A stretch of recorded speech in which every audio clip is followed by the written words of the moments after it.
Some of the storms we've seen this summer have come fast and hard. Yesterday, some areas received nearly 3 inches of rain in an hour, catching many drivers off guard. When you see high water, just remember, turn around, don't drown. Susan Corey tells us the dangers of driving in heavy rain and what you can do to keep both yourself and your vehicle safe.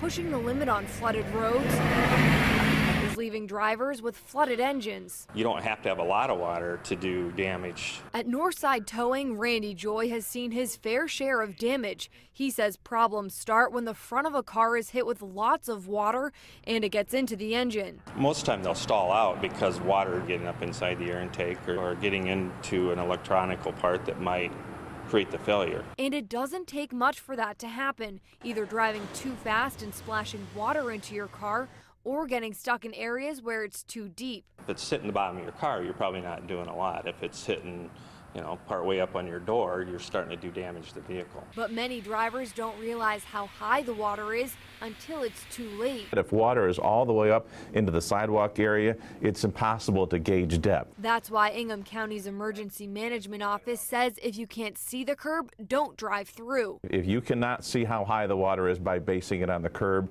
or something else in the street that you're familiar with, then don't risk it. And just because the road's open and other cars make it by doesn't mean you'll be okay. We're not always able to put out a barricade or an officer's car when these are flooded. So if you see it on your own, take the initiative and realize I don't want to drive into that. Because a detour is a better option than the alternative. In Lansing, Susan Corey, Fox 47 News. If you do get stuck in high water, mechanics say the best way to get out of your car is through a window. That way you'll avoid getting water inside your car, which causes rust. And if you see a road that's flooded and is not blocked off, call a non-emergency police line so they can put a warning out to other drivers.